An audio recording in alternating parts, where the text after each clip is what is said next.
Allez, on va démarrer directement par une petite démo. Donc là, on va faire quel est l'email de Adams. Hop, l'agent va aller chercher dans ma base de données et il va me répondre l'email que j'ai renseigné pour Adams.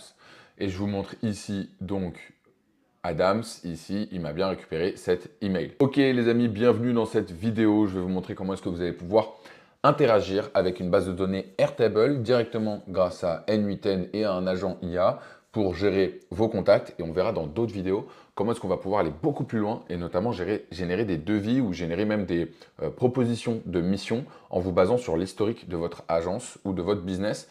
Et vous allez voir, ça va vous faire gagner énormément de temps. Pour ceux qui veulent, on peut retrouver directement ce template dans la communauté School.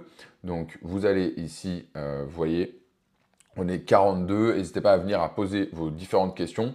Vous allez voir ici dans ressources YouTube, vous cliquez là.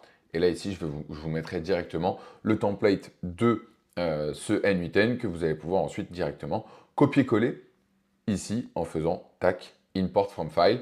Et vous allez l'importer et il va venir se mettre. Bien, je vous montre un petit peu comment ça se passe ici. Donc, on a comme trigger un chat message, qui est tout ce qu'il y a de plus classique. Ok. Donc, dès qu'on met un message ici, ça va déclencher notre robot. Ici, on a un contact agent. Donc, pour le coup, il est très simple. Vous venez ici, je lui ai dit, you are a management agent. Your responsibilities include looking up contact, adding new contact, or updating a contact information.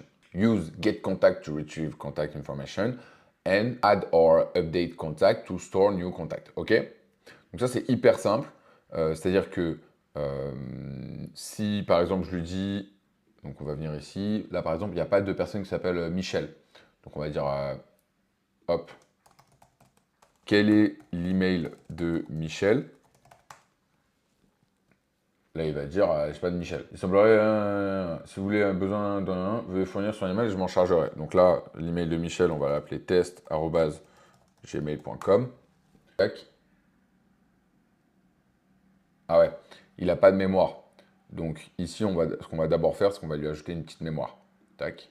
Voilà. Donc on va refaire ce qu'on vient de faire. Quel est l'email de Michel? Donc là, il n'a pas. Donc ici, on rajoute juste ça. Et là, maintenant qu'il a une mémoire, il a enregistré les précédents. Et donc, vous avez vu, il est passé par ce chemin-là.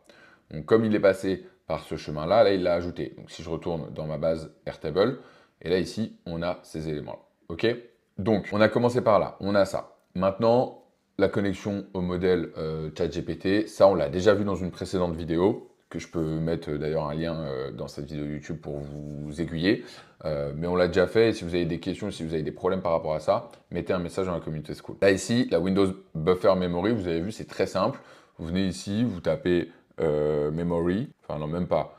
Vous venez ici, vous cliquez là et vous choisissez celle-là. C'est la plus simple à connecter, il y en a d'autres qui existent évidemment pour aller faire des choses un peu plus complexes, mais qu'on verra dans d'autres vidéos. Et ensuite donc là, on n'a que deux tools, ici, celui qui récupère les contacts. Donc comment il fonctionne celui-là?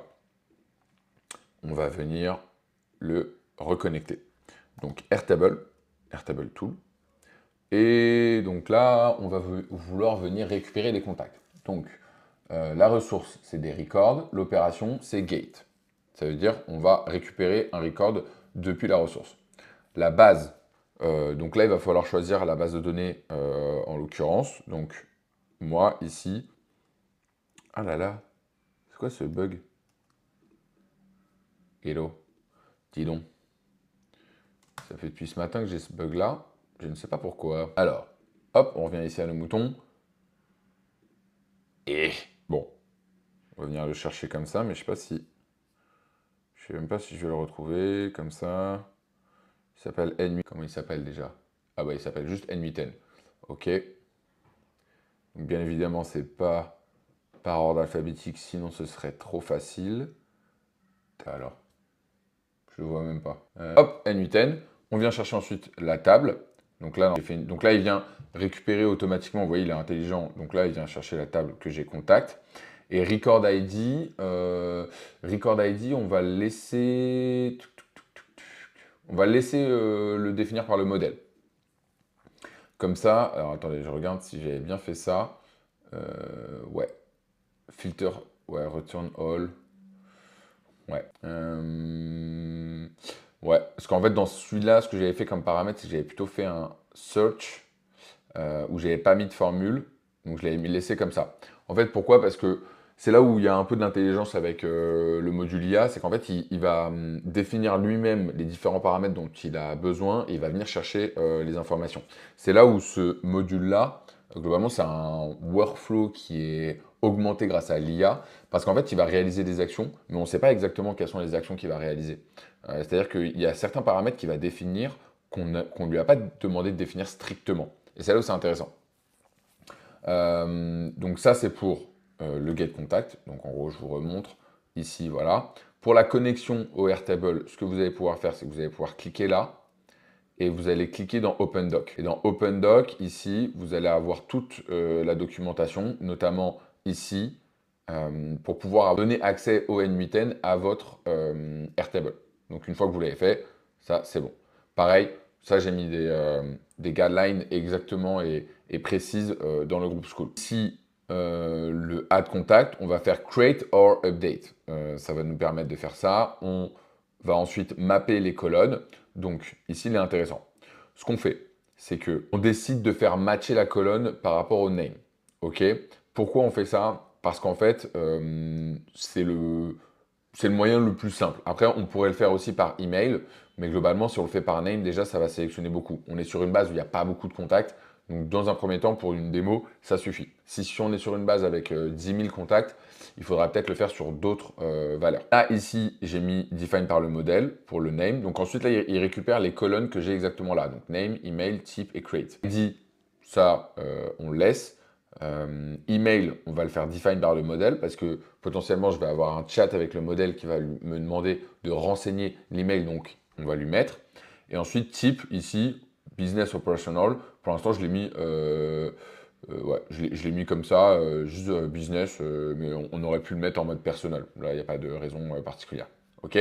Vous voyez ici, on peut même donner la possibilité au modèle de venir choisir dans quelle base et dans quelle table on veut qui viennent mettre l'information. Donc ça peut aller très loin. Voilà les amis, ce qui est intéressant dans ce workflow, c'est que vous allez aussi pouvoir venir l'exécuter avec un autre workflow. Donc ça veut dire que vous allez pouvoir venir faire en cascade et vous allez pouvoir créer vos gros workflows qui vont être des personal assistants. Ça, je vous montrerai dans une autre vidéo. Et ça, pareil, aussi, je faisais des tests, mais je vous le montrerai dans une autre vidéo. Si ça vous a plu, n'hésitez pas à mettre un petit like et un petit commentaire, ça me ferait très plaisir. Et on se retrouve tout de suite pour la prochaine vidéo. À bientôt!